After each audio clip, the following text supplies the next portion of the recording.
આ જવાબ સાચો છે તારી જોડે. આ જવાબ બી સાચો છે. બે જવાબ તમારા હાથે છે. થઈ જાય 3 ખોટા છે. આવતા વખતે 3 જોવાના છે. કૃષ્ણા કોણ કોણ છે તારી ટીમમાં? પ્રશ્ન બતાવજો તમારો. આપણા દેશના બંધારણમાં શું શું આવેલું છે અને તેને ભણતા કેટલો સમય લાગ્યો? તમારે એની પાંચ જવાબ આપવાના. 9 ડિસેમ્બર 1946 ના રોજ બંધારણ સભા પહેલી વખત મળી હતી.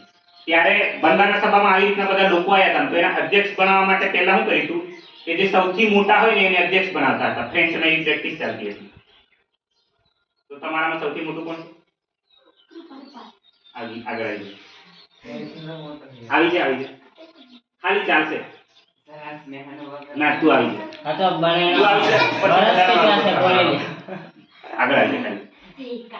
તો ફ્રેન્ચમાં એવું ચાલતું હતું કે છે ને પહેલી વખત કોઈ સભા કે એવું તેવું મળે તો જે સૌથી મોટો હોય ને એને પ્રમુખ બનાવવામાં આવે.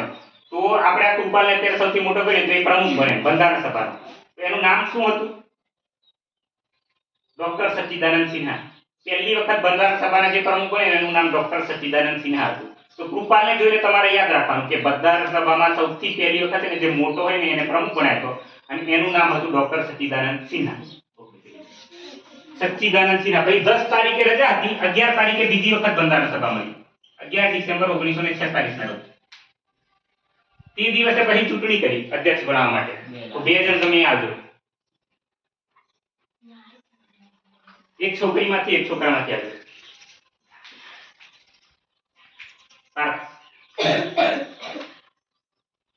આમાંથી કોઈ એક જણ આવી જશે. જે આવે પ્રિયા, કૃષ્ણા, નિશા. નિશા આવી જાય. પ્રતીક્ષા આવતી નિશા આવતી જશે. ઓકે, તો આવી રીતના પછી અમુક ઉમેદવારો આયા હતા. મેં એમાંથી હવે ચૂંટણી કરી હતી. તો હવે મને કીધું કે પાર્થને કેટલા વોટ આપશો? અંગ્રેજી કરજો. 3 4. નિશાને કેટલા વોટ આપશો? અંગ્રેજી કરજો. ઓકે, તો નિશા જીતે છે. બે જજો. ઊભી રહેજો. તો આવી રીતના ચૂંટણી કરી હતી. એમાં જે જીત્યા હતા ને એને બંધારણ સભાના કાયમી અધ્યક્ષ 11 ડિસેમ્બર 1946 ના રોજ બનાવ્યા. એમનું નામ શું હતું? કાયમી અધ્યક્ષ બંધારણ સભાના ડોક્ટર રાજેન્દ્ર પ્રસાદ. ઓકે, બે જજો. તો આના પરથી નામ યાદ રાખવાનું. ડોક્ટર રાજેન્દ્ર પ્રસાદ જે કાયમી અધ્યક્ષ હતા ને, ડોક્ટર રાજેન્દ્ર પ્રસાદ. અને એ જ રાષ્ટ્રપતિની પહેલા એ જ બને ડોક્ટર રાજેન્દ્ર પ્રસાદ. અને પહેલા હતા એ સચ્ચિદાનંદ સિન્હા. એક જ દિવસ માટે હતા સચ્ચિદાનંદ સિન્હા. પછી છે ને હવે બંધારણ સભાની અંદર અલગ અલગ કામો કરવા માટે કે કોઈ મૂળભૂત અધિકારો વિશે કામ કરે, કોઈ ફરજો વિશે કામ કરે, એવા કામ કરવા માટે અલગ અલગ ટીમો બનાવી હતી, કમિટીઓ બનાવી હતી. એમાં આંબેડકર જે હતા ને, આંબેડકર ડ્રાફ્ટિંગ કમિટીના પ્રમુખ હતા. ડ્રાફ્ટિંગ કમિટી કે મુસદ્દા સમિતિ બી કહે. તમારા સમાજમાં એમને ભણવામાં આવે છે. ઉપાડી છે એ રીતના. તો હવે જે પ્રશ્નો છે એ તમારે જોવા માટે અહીં આવવાનું છે. અલગ અલગ ટીમને કમિટી પ્રમાણે અમુક કામ સોંપેલું છે. તો પહેલા પ્રિયાની ટીમ આવશે. તમારી ટીમ ઊભી થઈને આવશે. અહીંયા નામ લખેલા છે. પ્રિયા, નિશા ને જમના. તમારે છે ને આમાંથી તમારો જે પ્રશ્ન છે ને એના જવાબ છે એ 5 જવાબ ટીક કરો. ચેક આમાંથી લેવાના.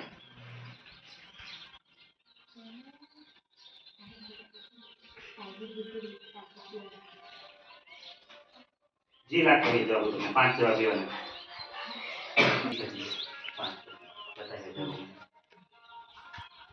आ जवाब साचो છે તારી જોડે. આ જવાબ બી સાચો છે. બે જવાબ તમારા હાથે છે. થઈ જાય 3 ખોટા છે. આવતા વખતે 3 જોવાના છે. કૃષ્ણા કોણ કોણ છે તારી ટીમમાં? પ્રશ્ન બતાવજો તમારો. આપણા દેશના બંધારણમાં શું શું આવેલું છે અને તેને ભણતા કેટલો સમય લાગ્યો? તમારે એની 5 જવાબ આપવાના. આપણા દેશના બંધારણમાં શું શું આવે છે અને એને ભણતા કેટલો સમય લાગ્યો? આ એક જવાબ સાચો છે. આ સાચો છે. બે સાચા છે. આ ખોટો છે. તમારા બી 2 જવાબ સાચા છે. અંકુશ એક જવાબ આપો ને. જવાબ તમારી જોડે રાખવાનો છે. નહીં થતું, વાર લાગે. કોઈ ના દીધા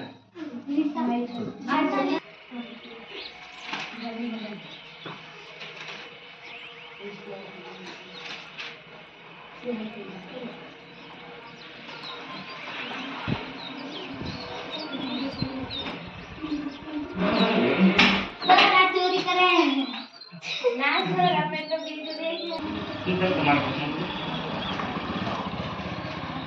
પ્રશ્ન સરસ સરસ આ વાગે જવાબ આ સારો જવાબ ત્રણ જવાબ આપશે બે બાકી સુપર હા નો વાર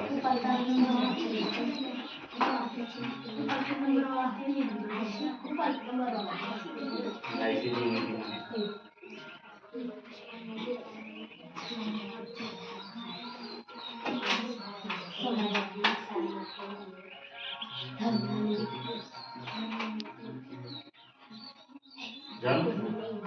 John? ચાલો.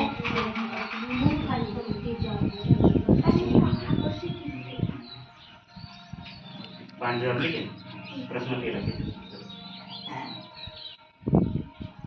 આપણા બંધારણ ક્યારે સ્વીકારવામાં આવ્યું હતું બંધારણ સભામાં કેટલા સભ્યો હતો બંધારણનો અમલ ક્યાંથી થયો 23 જાન્યુઆરી આટલા સભ્યો 23 નવેમ્બર ઓકે તમારા બધા છે હા બરાબર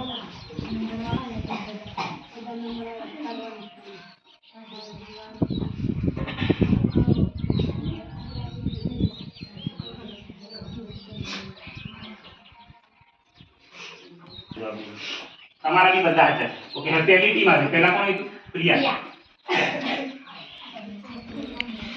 તમારા બે જવાબ સાચા છે ને હવે ત્રણ આમાંથી લેવાના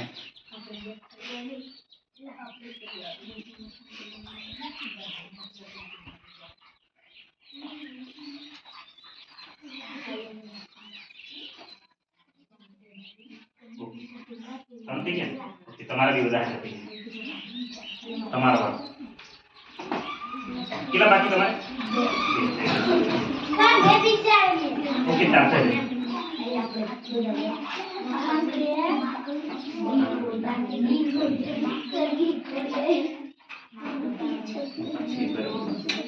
ઓકે તમારા બી થઈ ગયા પણ કઈ ટીમ બાકી રહી તારી કઈ ટીમ બાકી રહી કોણ હે ઓકે આ તમારા જવાબ છે બધાના જવાબ થઈ ગયા આપણા દેશના બંધારણમાં શું શું આવેલ છે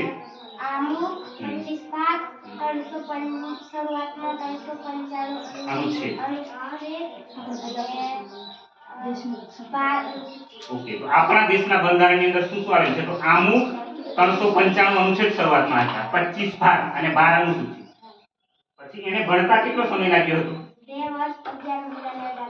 2 વર્ષ 11 મહિના અને 18 દિવસ એને ભણતા લાગ્યા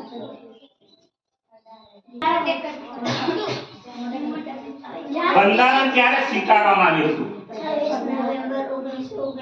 ઓકે બંધારણ 26 નવેમ્બર 1949 ના રોજ સ્વીકારવામાં આવ્યું હતું એ દિવસને આપણે બધા બંધારણ દિવસ તરીકે ઉજવીએ છીએ કયો દિવસ બંધારણ દિવસ પછી બંધારણ સભામાં કેટલા સભ્યો હતા શરૂઆતમાં 389 પાકિસ્તાનના ભાગલા પછી 299 અને 15 સ્ત્રી સભ્યો બંધારણનો અમલ ક્યારથી થયો હતો 26 જાન્યુઆરી 1925 એ દિવસને આપણે કયા દિવસ તરીકે ઉજવીએ બંધારણ દિવસ પ્રજાસત્તાક દિવસ કે રિપબ્લિક દિવસ બંધારણ દિવસ જે પેલું સ્વીકાર્યું હતું ને 26 નવેમ્બર એને અને 26મી જાન્યુઆરી પ્રજાસત્તાક દિવસ ઓકે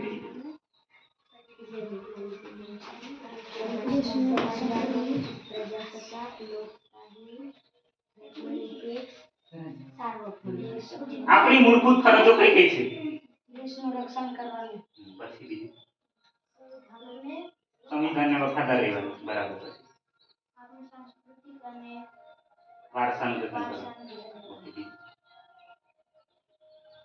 આપણી જાહેર મિલકતનું રક્ષણ કરવાનું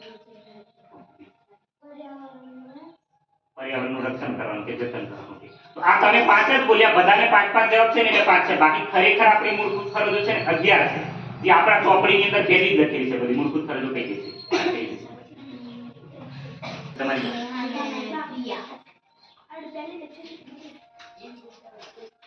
આપણા બંધારણે આપેલ મૂળભૂત અધિકારો કયા કયા છે ધાર્મિક સ્વતંત્રતાનો અધિકાર ઓકે ધાર્મિક સ્વતંત્રતાનો અધિકાર શિક્ષણનો અધિકાર, સમાનતાનો અધિકાર. શિક્ષણ અને સંસ્કૃતિનો અધિકાર અને સમાનતાનો અધિકાર. પછી શોષણ વિરુદ્ધનો અને સ્વતંત્રનો અધિકાર. શોષણ વિરુદ્ધનો અધિકાર અને સ્વતંત્રતાનો અધિકાર. તો આ 5 અધિકાર છે. એની સિવાય બીજો એક અધિકાર છે.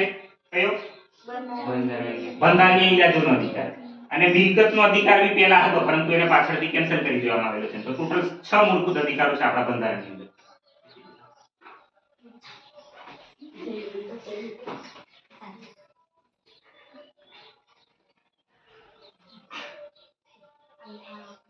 આપણા દેશના બંધારણના આમુખમાં ભારત દેશને કેવો બનાવવાની વાત કરવામાં આવી છે?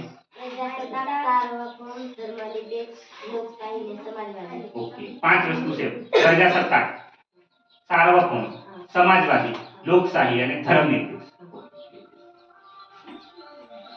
તો બંધારણ સભા દ્વારા બંધારણનો સ્વીકાર ક્યારે કરવામાં આવ્યો હતો ને 26 નવેમ્બર 1949. તે દિવસે બધા બંધારણનું આમુખ વાંચ્યું હતું. તો બંધારણનું આમુખ આપણે એક વખત વાંચશું. બધા ઉભા થઈ જશે. હાથ આગળ કરવાનો. મેં બોલું ને એના પછી તમારે બોલતું જવાનું.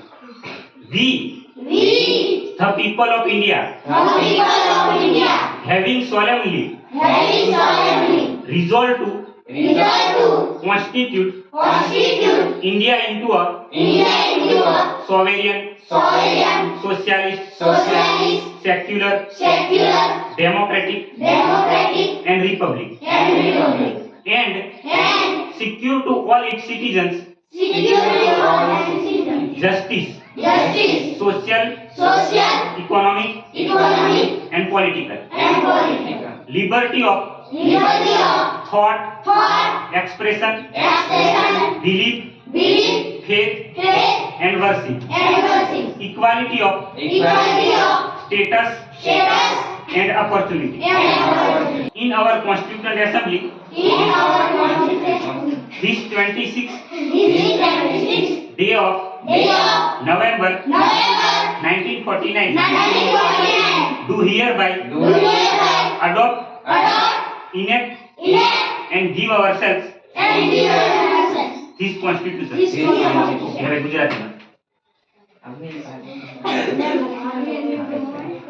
ગુજરાતીમાં બોલો. અમે ભારતના લોકો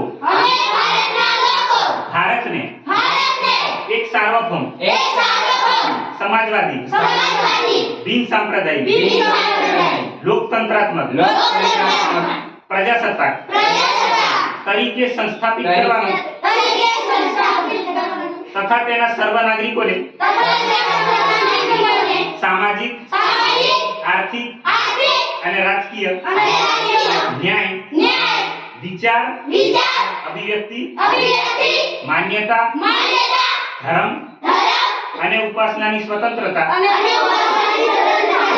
દરજ્જા અને તકની સમાનતા પ્રાપ્ત થાય તેમ કરવાનો અને તેઓ સર્વમાં વ્યક્તિનું ગૌરવ અને રાષ્ટ્રની એકતા અને અખંડિતતાની ખાતરી આપતી બંધુતા વિકસાવવાનો ગંભીરતાપૂર્વક સંકલ્પ કરીને અમારી સંવિધાન સભામાં 26 નવેમ્બર 1949 ના રોજ આથી આ સંવિધાન અપનાવી તેને અધિનિયમિત કરી અમને પોતાને અર્પિત કરીએ છીએ. અમને પોતાને અર્પિત કરીએ છીએ.